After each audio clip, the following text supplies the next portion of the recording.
Good morning students. हम बेटा BA first या बीएससी फर्स्ट के जो थे कुछ कविताओं को रीड आउट कर रहे थे, उसकी समरी देख रहे थे। प्रसंग सहित व्याख्या देखकर बाद में समरी देख रहे थे। हमारी मैक्सिमम जो थी 6 कविताएं हो चुकी हैं। 7वीं कविता है सच्चिदानंद हीरानंद वास्य अज्ञे की। पहली इसकी कविता है हिरोशिमा की, जिसमें वो बताता है कि एकदम ही चौक में एक सूर्य उदय हुआ। कहने का भाव कि जब अमेरिका ने हिरोशिमा और नागासाकी में बॉम्ब का विस्फोट किया था, एटम बम गिरा दिए थे, तो तब जहाँ चौक पर एकदम इतनी रोशनी हुई जिसके कारण धरती फट गई और जितने भी वहाँ के लोग थे उनके चिथड़े उड़ गए। ठीक है, तो उस चीज़ को देखकर आज भी कहता है कि वो हमें दर्दनाक सीन जो याद करके हमें बहुत उस चीज़ का दुख होता है। एक दिन सहसा सूरज निकला, अरे क्षितिज पर नहीं, नगर के चौक धूप बरसी पर अंतरिक्ष से नहीं, फटी मिट्टी से। पहले तो आपको पता है कि कविता का नाम क्या है, हिरोशिमा। कवि का नाम क्या है, सच्चिदानंद हीरानंद। और किस समय की बात हो रही है, जब सेकंड विश्व जो वर्ल्ड वार हुआ था उसके बाद अमेरिका ने जापान के 2 नगरों हिरोशिमा और नागासाकी पर एटम बम गिरा दिए थे, जिससे लाखों लोग जलकर राख हो गए।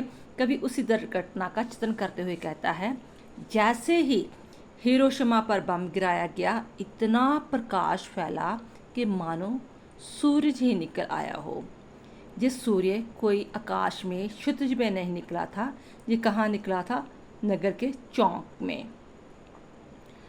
कहने का भाव ये है कि शहर को बीचों बीच जे बम गिरा था। अब जो धूप बरसी वे भी आकाश में नहीं थी, वे कहाँ थी, जमीन में बरसी थी। धरती बम के कारण, एटम बम के कारण फट चुकी थी। शायें मानव जन की दिशाहीन सब और पड़ी, वे सूरज नहीं उगा था पूर्व से, वह बरसा सहसा बीचों बीच नगर के, काल सूर्य के रथ के पहिए के यों अरे टूटकर बिखर गए हो दसों दिशा में। तो कवि कहता है कि इस बम के गिरने के कारण जो मनुष्य के थे चिथड़े उड़ गए, चारों दिशाओं में फैल गए। तो ऐसा लग रहा था कि सूर्य पूर्व की ओर नहीं, वो चौक के बीच में जो सूर्य निकला हो, और जो सूर्य का रथ था वो भी टूटकर उसके पहिए जो चारों तरफ बिखर गए हो। कहने का भाव ये है कि एटम बम के रूप में आकाश में मौत ही मौत बरस रही थी। कुछ क्षण का ये उदय अस्त केवल एक प्रज्वलित क्षण की दृश्य सौख लेने वाली दोपहरी छाया मानव जन की नहीं मिटी, लंबी होकर मानव ही सब बाप हो गए। छाया तो अभी लिखी है झुलसे हुए पत्थरों पर, उजड़ी सड़कों के गज पर।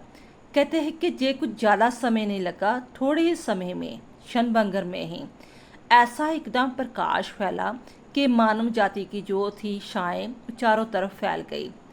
ठीक है, तो उनके जो कैलो के बॉम्ब के कारण शरीर जो थे उनके चिथड़े बनकर भाप बनकर आकाश में उड़ने लगे।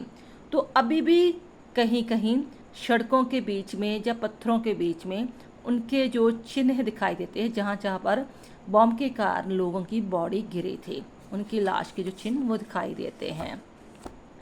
मानव का रचा हुआ सूरज, मानव का रचा हुआ सूरज यानी कि जो बॉम्ब है, एटम बॉम्ब है, मानव का बाप बनाकर सो किया। पत्थर पर लिखी हुई चीज, जली हुई छाया मानव की साकी है। कहता मनुष्य के द्वारा जो एटम बम बनाए हुए थे, ठीक है, वही मनुष्य को बाप बनाकर सो गए। इस चीज़ की गवाही अभी भी जो पत्थरों पर उनके चिन्ह दिखाई देते हैं। नेक्स्ट आपकी कविता है, नेक्स्ट कविता है आपकी सोन मछली। सोन मछली में कविता में कवि ने कहा है कि हम जो ग्लास टैंक्स में घर में मछलियाँ लेकर आते हैं तो सोचते हैं ये हमारी प्रसन्नता का कारण है। जब ये मछलियाँ जो उछलती है, कांच के जो डिब्बे से टकराकर फिर वापस जाती है, ऊपर जाती है, नीचे आती हैं, तो शायद हमें इससे खुशी मिलती है। पर कवि बहुत संवेदनशील कवि है, वो कहता है कि देखो उसके जो पीछे वाली दर्द है, कहानी है, उसको समझो। वो जीने की प्यास में, जीने की संघर्ष में वो बार बार टकराती है कि चाह कहीं किसी न किसी तरह मैं जहाँ से बाहर निकल जाऊँ, लेकिन वो बाहर नहीं निकल पाती। कहने का भाव कि हमें किसी भी जीव जंतु को अपने मनोरंजन के लिए कैद नहीं रखना चाहिए। हम निहारते रूप कांच के पीछे हाँफ रही है मछली,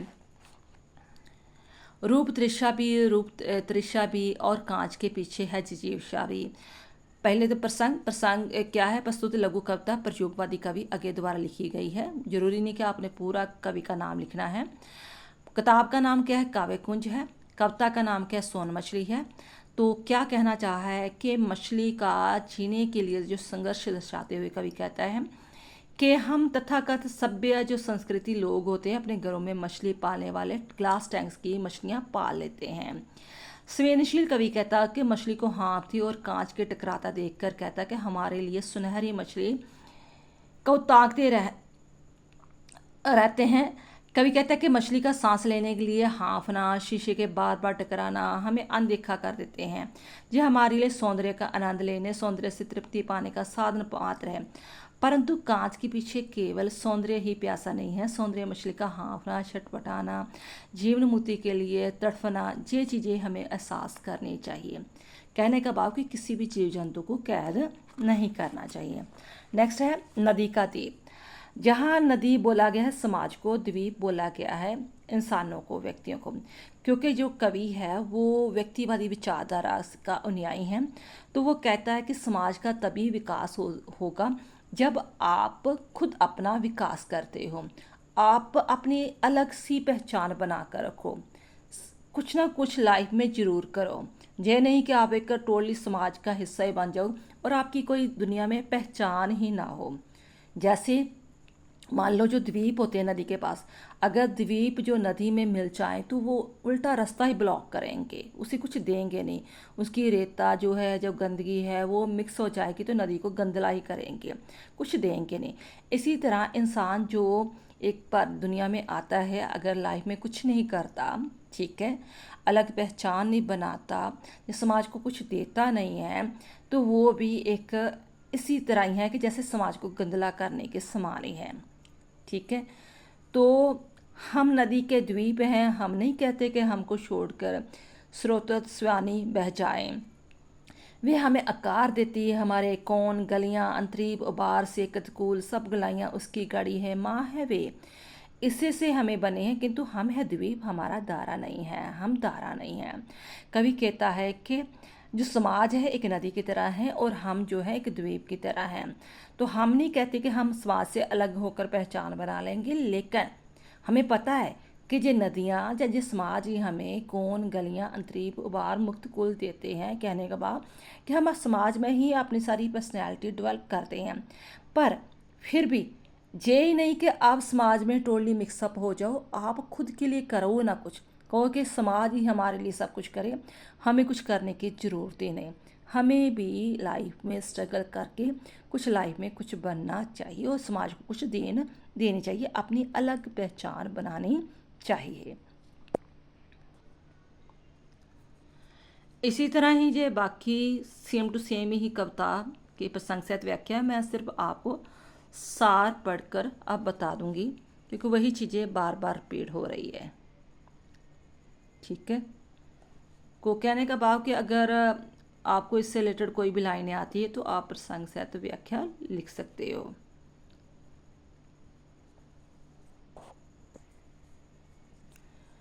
हिरोशिमा का सार। कविवर अज्ञे की ये कविता मानवता के इतिहास की सबसे बड़ी त्रासदी का मार्मिक चित्र पेश करती है। जब 1947 में सेकेंड वर्ल्ड वार खत्म करने के लिए जापान को अपने घुटनों पर लाकर हार मनाने के लिए, विवश करने के लिए अमेरिका ने 2 नगरों यानी कि हिरोशिमा और नागासाकी पर 2 परमाणु बम गिराए थे, जिसमें लाखों लोग जलकर राख हो गए थे। कवि इसे लोमहर्षक घटना का ब्यौरा देता हुआ कहता है कि एक दिन अचानक ही, ये आपने सारी स्टार्टिंग लिखनी है, फिर कविता की लाइनें स्टार्ट हो जाती है, आपने भूमिका बननी है इस चीज़ की। अचानक ही हिरोशिमा के एक नए प्रकार का सूरज उग आया, जिस सूर्य क्षितिज पर नहीं था बल्कि शहर के ठीक और ठीक मध्य चौराहे में उगा था।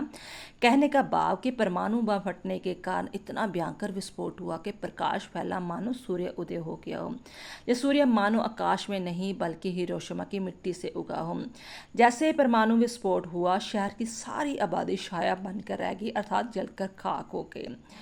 यह विचित्र सूर्य था कि पूर्व दिशा में नहीं उगा बल्कि शहरों के बीच बीच उगा था। सूर्य के रथ के पहिए भी छूटे छड़े टूटे टूटकर पृथ्वी पर आ गिरे हो। 10 दिशाओं में चंद्याने वाली, जिनकी पूरा मई प्रकाशमयी हो चुका था, चमक दिखाई दे रही थी। कवि कहता है कि जिस चीज़ को ज़्यादा समय नहीं लगा, कुछ क्षण भंगर ही लगा, तो जो चुंधियाने वाली चमक और गर्मी एकाएक प्रकट हुई और फिर समाप्त हो गई। उस जलती हुई दोपहर ने सारे प्रवेश को अपने में समेट लिया। कवि कहता है कि परमाणु बम की भयंकर गर्मी में लोग धीरे धीरे कष्ट सहकर नहीं मरे, उन्हें कुछ ही अनुभव करने का अवसर ही नहीं मिला। वे सब तो उस भयंकर गर्मी का एकाएक भाव बनकर उड़ गए। असंख्य लोगों के शरीरों को ये जल शाया आज भी इस शहर की सड़कों के फर्श पर आज भी अंकित है। शहर के जले पत्थरों पर जलकर जमे लोगों के चिन्ह आज भी हमें दिखाई देते हैं। तो ये सार हो गया, प्रतिपाद भी आपने इसी प्रकार ही लिखना है। और अगर उद्देश्य कहा गया हो तो भी ठीक है। तो नेक्स्ट है कविता सोन मछली। सोन मछली क्या है कि आगे विरचित कविता सोन मछली गहरे अर्थ अपने में समेटे हुए हैं। जापान की हाइक शैली में लिखी हुई, क्योंकि वो खुले छंद में लिखी है ना, कोई तुकांत मेल वगैरह नहीं है कविता का। तो इस लघु कविता में कवि ने घर में ग्लास टैंक में बंद सुनहरी मछली की आज़ादी के लिए तड़प और जिजीविषा को दर्शाती हुई है। मछली कांच के से बार बार टकराकर आज़ाद होना चाहती है, लगातार यत्न करती है लेकिन हारती रहती है। उधर गृह स्वामी यानी कि जो घर के मालिक होते हैं, उसकी सुंदरता देखकर, उसका चाल देखकर, उसके मुंह खोलना बंद करना, टकराना, उसे देखकर खुश होते रहते हैं। मछली का संघर्ष जीवने के लिए है, जो मनुष्य के लिए जो सौंदर्य की प्यास बुझाने का खिलौना मात्र है। इसी तरह उद्देश्य लिखोगे। नेक्स्ट है द्वीप, नदी के द्वीप। कहता नदी का द्वीप अज्ञा द्वारा रचित बावरा एहेरी से ली गई है कविता है।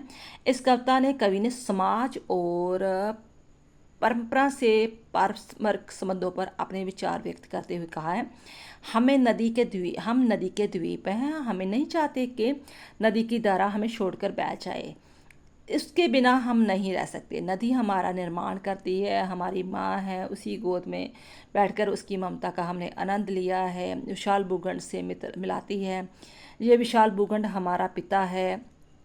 नदी सदा बहती रहे। ये नदी मंद गति के स्थान पर विकराल रूप धारण कर के बहती हैं और उसमें हमारे मर्म जश नष्ट हो जाते हैं। जब बाढ़ आती है पूरी तरह, तो हमें उसका भयानक रूप भी देखने को मिलता है, क्योंकि तब हम रेत का रूप धारण कर लेंगे। जब नदी मंद गति से आएगी तो फिर हम अपने रूप में आ जाएंगे। कहने का भाव कि जब समाज में अगर दुख तकलीफ भी आता है तो हमें उसी तरह एडजस्ट कर लेना चाहिए। जब खुशियाँ आती हैं तो फिर उस तरह आपको एडजस्ट करना चाहिए कि जीवन में दुख सुख आते हैं, उतराव चढ़ाव आते हैं, उसके लिए तैयार रहना चाहिए। जहाँ द्वीप व्यक्ति का प्रतीक है और नदी समाज का। जल प्रवाह सामाजिक परंपराएं, जल प्रवाह क्या है? सामाजिक परंपराएं हैं। व्यक्ति समाज का अंग है, जिसे समाज के ही जग अनुरूप स्वरूप प्रदान करता है। व्यक्ति समाज से अलग नहीं रह सकता, परंतु सामाजिक परंपराओं से संस्कार ग्रहण कर अपना अलग जो पर्सनैलिटी है वो डेवलप कर सकता है। समाज में आने वाली क्रांति से व्यक्ति के जीवन पर भी प्रभाव पड़ता है, परंतु उसका अस्तित्व समाप्त नहीं होता। समाज उसे पुनर्नए संस्कार प्रदान करता है। आगे पर आरोप लगता है कि वो गौर व्यक्तिवादी है, यानी कि वो सिर्फ व्यक्ति के बारे में सोचता है, समाज के बारे में नहीं सोचता। लेकिन ये कविता इस आरोप का तर्कपूर्ण उत्तर देती है कि कवि व्यक्ति के महत्व को स्वीकार करता है, क्योंकि विश्व को आगे बढ़ाने के लिए व्यक्ति का एक क्रियाशील होना जरूरी है। अगर प्रत्येक व्यक्ति तरक्की नहीं करेगा तो समाज कैसे तरक्की करेगा? है ना।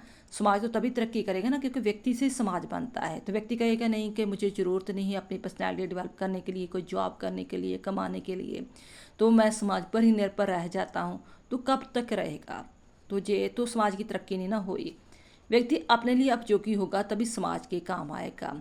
नदी के द्वीप जब बहकर नदी के जल में मिल जाएंगे तो नदी को क्या देंगे, है ना।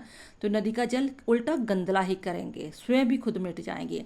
इसी प्रकार व्यक्ति अपने आप को मिटाकर समाज को निर्बंध नहीं करता, अपने अस्तित्व सिद्ध कर समाज के काम आता है।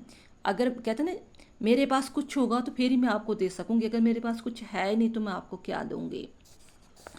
सभी मत महान पुरुषों ने ऐसा करके दिखाया है। आगे पर व्यक्तिवादिता का जो आरोप लगाया वो बिल्कुल गलत है ना। व्यक्ति को नगण्य सिद्ध करते हैं। इस कविता के द्वारा कवि अपने विशिष्ट व्यक्तित्व ही समाज के लिए उपयोगी है इसकी जो अवधारणा को स्थापित करते हैं। इसी प्रकार इसका प्रतिपाद आएगा और उद्देश्य आएगा। कहने का भाव कि आपको एक कविता का सार लिखने के लिए कह देंगे, एक कविता का प्रतिपाद या उद्देश्य लिखने के लिए कह देंगे। ठीक है, तो मैंने क्वेश्चन पेपर आपको पहले भी शो किया था। जैसे ये पार्ट है ना, सेकंड पार्ट है। जैसे जयशंकर प्रसाद का साहित्यिक परिचय दीजिए, या तो जे आप क्वेश्चन अटेम्प्ट करो या 4 जेरे वाले बाग में बसंत कविता का उद्देश्य स्पष्ट कीजिए, निज भाषा गौरव के कविता का सार लिखिए। तो मैं यही प्रेफरेंस करूंगी कि जो 4th क्वेश्चन है वो अटेम्प्ट करूँ, क्योंकि जो साहित्यिक परिचय है थोड़ी वर्डिंग टफ है, मैक्सिमम बच्चे नहीं कर पाते हैं।